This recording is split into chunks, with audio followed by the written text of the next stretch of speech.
Hey guys, welcome back. I'm Doug. And I'm Pat. Welcome back to the Doug and Pat Show. What you been doing, Pat? Well, let's see. I drove down to the NAMM show in Los Angeles from Portland. What does NAMM mean? It means it's an National. Indian. No, it's an Indian bread, isn't it? I'll flash it up on the screen. It could be that. Well, I don't know. Maybe I shouldn't have even mentioned it. Now we're off on the wrong foot. I don't know what it means. It means North American music merchandise. Something. Yeah. Yeah. National Association of Musical Merchants. Yeah. Yeah. I just go there. Yeah. And but so you're saying that you drove down to LA. You didn't fly down there. That flying stuff is just not my cup of tea. Woo-hoo-hoo. Hey, where'd you get that cup? Well, when we took some time off, I went down to Florida, and I was in Miami, and I walked into a shop there called Walt Grace. Actually, this is pretty cool. Here's the card. And I met a guy named Bill Goldstein there, who had a shop that was, he had cars and guitars. I'm looking in the window and I'm saying, looks like Ferraris and Corvettes and Wow. Shelbys and stuff, and an old guitar. So I go, oh, I like those. So I went in there, and turns out that Bill's seen the show. Cool. He likes the show, and Cool. so that was pretty cool. Considering I'm in Miami, right? And he gave me a bunch of swag, which is pretty cool, which are these cups. So, and of course, because of shameless commerce. What do you think? Yeah, What do you think? I like it. So did you get any swag and when you guitar. were at the NAMM show? No, but I got lots of hugs from guys. Oh yeah? Get your picture taken? People that, one guy thought I was Glenn Campbell. And, you know, I know that Glenn and I do look a lot alike, but, Yeah. you know. Yeah, it was pretty cool. In the NAMM show, and ran into some guys there from Throwback Right. Pickups. Yeah, And, we'll talk about them pretty yeah. soon in an upcoming show. Neat guys, nice Mhm. guys. Went from the NAMM show over to the LA Vintage Guitar Show over at the fairgrounds on Saturday. Yeah. And Maybe we'll put some pictures up as we're talking about it. yeah, The ran into a guitars. bunch of guys over there that I knew and that have seen the show. And, you know, and I appreciated the guys that came up and said they saw the show. Yeah. And Yeah. are really into it. So Yeah. So we're sort of reaching out into Yeah. the world there. networking. Yeah. Yeah. That's what we're doing. We're networking. Yeah. Yeah. Cool. Well, what we're doing today is we are going to talk about the song that we introduced in a pickup shootout a little while ago called Chasing Oscar. And the idea of Chasing Oscar is that we want to have a song instead of just a solo sound of me just playing by myself, of a song where we would have all the different guitars, old guitars, and then the heritage guitar with different pickups in it, that we could make available to the listeners around the world so that they can go to our website, click on a tab called Chasing Oscar, and there they're all going to be in a row. So if you want to see what a Sanford P90 sounds like compared to a 56 Les Paul Special, you can click on those. Using the backtrack, the soundtrack. Yeah, that we record here. Right. And the great thing about that is that the final track is an MP3, so it's not processed anymore by YouTube. It's not on YouTube. It's going to be on our website. And we're going to make it a library so that we'll continue to add stuff onto it as pickups come in, as vintage guitars, we play more and more of them. So it's going to be a library. All right. Yeah. So I thought what we would do today is we would talk about the song itself and how we recorded it, and what is being played in it, and why it's being played, and what people can listen to, because as we know, when we're playing these guitars, they sound different on different strings, and some of the guitars respond a little bit different. I'm going to play a little bit of the backing track in a little bit, but this is the song Chasing Oscar, and this is the video that we recorded a bit ago of me playing it. Where did the name Chasing Oscar come from? It came from that great email that we got from that guy that I can't remember his name right now, but it's running on the bottom of the screen. That was the name of his email to us. Really? Yeah, Wow. Chasing Oscar, because that's kind of what we're doing because Oscar sounds so great. It's a great sounding rig. And it's sitting right over here, Yep. and we'll play it a little bit more today. Here's Chasing Oscar, and then we'll be back. All right.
So the sound of it that we were hoping to do was kind of old school.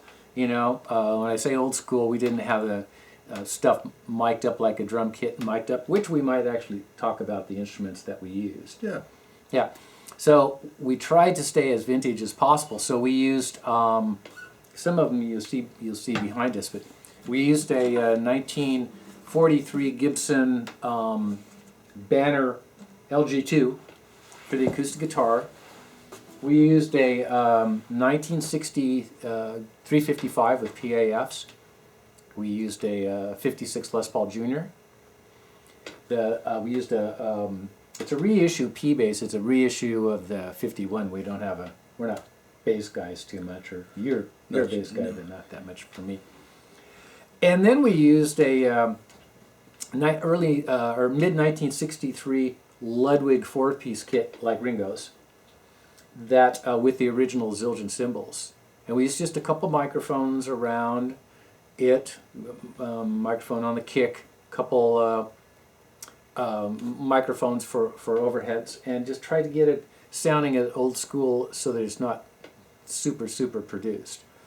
And then we would record the guitars using the Vox AC10, and we use the Sennheiser E609 as a close microphone on it, and we use the Shure KSM44 condenser with as an ambient mic. And what we do is we record them, and then we move them around a little bit, the microphones, until we get it to sound the way that it sounds to us when we're listening to the sound of the guitars. There you go. We use the same track on every recording. And the microphone setup remains the same. And what we try to do is I try to play the song, which we worked it out for a reason, we'll talk about that in a second, the same every time, or at least pretty much the same every single time. The song is kind of based roughly on a E minor chord with a second in it, to a C.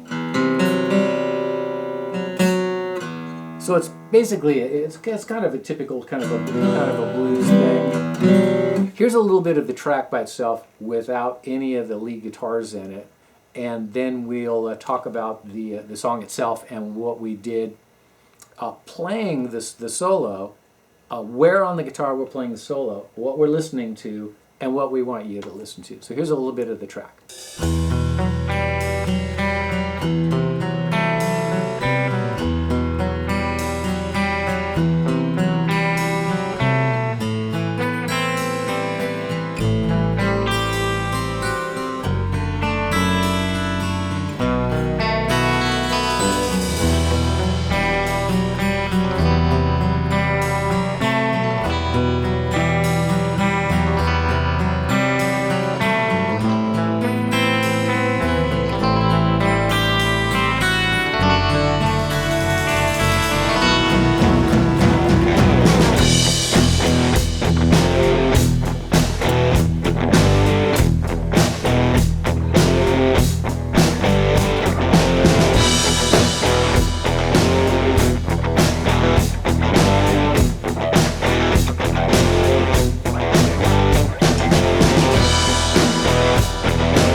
So Pat had a kind of a cool idea. Yeah, I was just thinking, you were talking about putting the soundtrack down and then playing over the top of it. What if we put the soundtrack down so that the viewers could record it at home and then add on their guitar? Like Billy Gibbons said, play what you want to hear. Ooh. And, maybe the guy sitting down in wherever, Oslo, Norway, Yeah, Berlin, Germany. whatever, has an old Les Paul or a whatever, and would like to lay down some guitar over the top of Okay. Chasing Oscar. Yeah, so we would take the track that we just heard, which has no lead on it, and we could put it on the website also with all the other Chasing Oscar tracks, but it'll be Chasing Oscar without Chasing Oscar on it. Right. Yeah, that's a good idea, It'd Pat. be kind of fun. Yeah. Kind of fun. So when Billy called you, did he mention that to you and say you need to get busy? Or He mentioned it, and I told him that I didn't know that he could improve upon it any more than it already is. Oh, it's going to be tough. So, it's, but it would be kind of fun to hear Pearly played over the top of it. Yeah, if he still has Pearly. Well, You never know. I heard he changed the pickups in it. Yeah, and all the pots and had it refinished in a new neck. Yeah. But other than that, I think it's all original. It's all original. Hey, you ever seen one of these before? Yeah, about 10 minutes ago. Where'd that come from? This came from the 70s. Remember when we went back in time? Oh, yeah. Yeah. Unfortunately, we made a stop in the 70s and picked up this little iconic plastic thing that Gibson made advertising their Ripper bass. And it's got a little Fender headstock that's being consumed by the biting teeth of the Ripper bass neck. Yeah. And it's got a pin on it. And the idea was that in the music biz, you would pin it onto yourself like this as the Ripper bass. Put it on your lapel or whatever. Yeah. Yeah, so we have miscellaneous little things sitting around here like that. Okay. Let's talk about the song itself. Okay. And I'm just going to play the part without the backing track so that this is kind of where the rubber meets the road. This is this version of the song. As we move from string to string, half the song is with the sort of Def Leppard-y thing going on. Then it turns into Barracuda, and then it goes back into Def Leppard. Right. In the middle of there, we go from neck pickup to treble pickup. And we'll show you where that is. And so that you can hear as we move from register to register, what are the different guitars doing? And then I'm going to play the opening line with Oscar, then play the opening line with a couple other guitars, just to show you that they don't all sound the same. All right. Okay, let's talk about the melody of the song. This, of course, is Oscar, the reason why we're doing this, and what everyone's chasing after. This guitar sounds really good. We start with the neck pickup, and we are staying in the key of basically E minor. So the volume starts out on all these tracks down probably about 8. And the opening lines are trying to show the difference between the strings as we go up and down. So we go from the an octave of the E down to that E.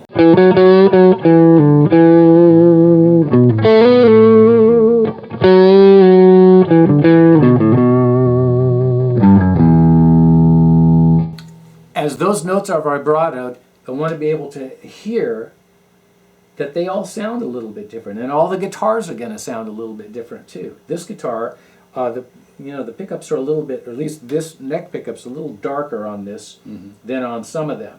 But when you turn the volumes up and down, the tone control remains on 10. I'm not using any in-between position. A lot of people want to hear that, but we're not going to do that now.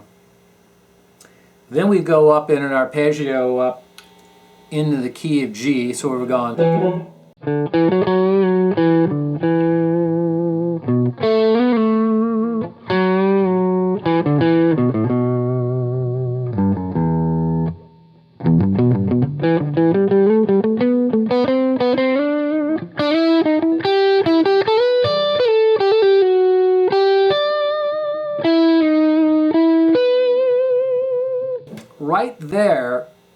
we move up into those upper notes, to me it's when it goes da da da da da da, right? What does that note do? Does it jump out? Does it just sit there? Does it sound like a synthesizer? This guitar don't sound like a synthesizer. Do that again. Synthesizer. I know, no vocals, no dancing. Okay. Okay. Next part, usually at this point, the guitar's turned on the neck pickup all the way up, and then we go into the straight E minor thing right here. Yeah. And I try to play the same thing every time. I might tweak it a little differently, but not much. This is the part.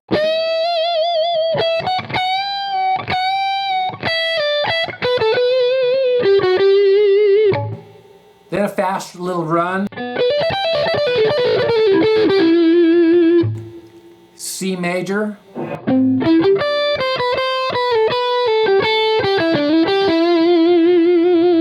Getting ready to do the transition. Now I'm going to use the side of my finger to try to pick up some harmonics on this little thing.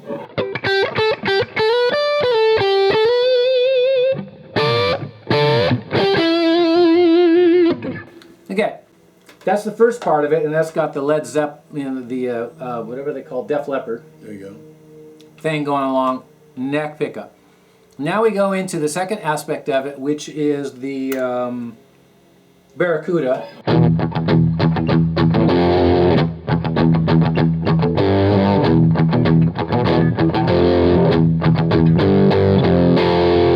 Okay, that's when I switch to the neck pickup. After that, this thing. The bridge pickup is on and it's all the way up. So then I play this.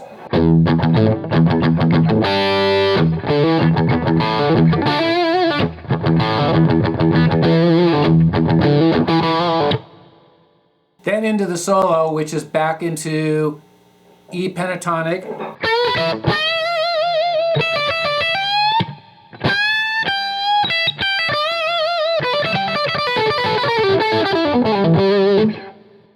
That lick might vary a little bit because I can't remember what I played. Oh, jeez. Yeah, I know. Pat and I, we have fired heads on this. I think that would look good on you right there. Yeah. Yep. Then I want to go up high into these high notes because this is really, where does it sit in the mix? When you hear these high notes, is it cutting through? Does it still have personality to it? So it goes.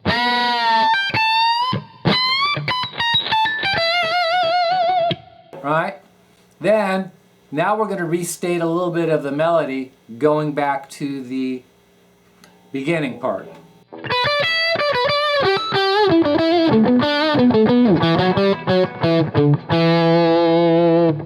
At that point now we're back into the Def Leppard part, and I'm going to restate the melody. Then it gets a little improvisational in there, depending on what the guitar's going to do. You know, in the versions that they send to us, that you personally are going to be screening. Yes. Yeah. Try not to be so brutal in your comments to them. Oh, I won't. Yeah. I'll be very nice. Yeah. I can't believe that. And honest. Perfect. Perfect. So we're back to the melody. Treble pickup.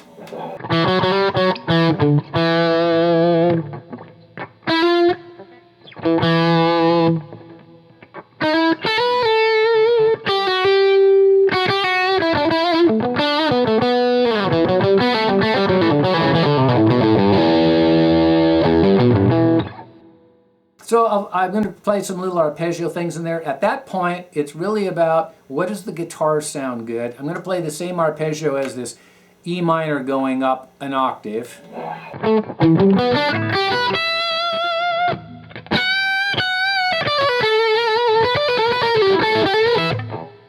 And et cetera, and then the song's going to fade out. So the idea as we move from neck pickup to treble pickup, position to position, Are we getting some of that magical stuff that Oscar does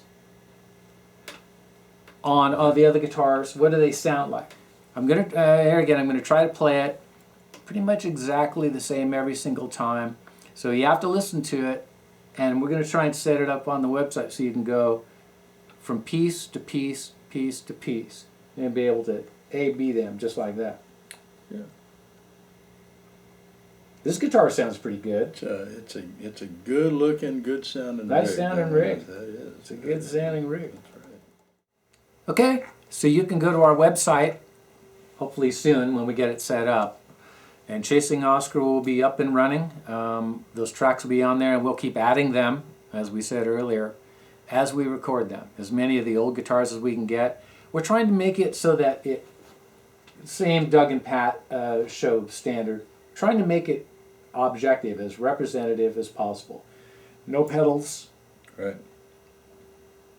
We are going to add some reverb to it so that they sound more like what you would hear a recording is if you went out and bought something like a Bonamassa album or something like that. Mm-hmm.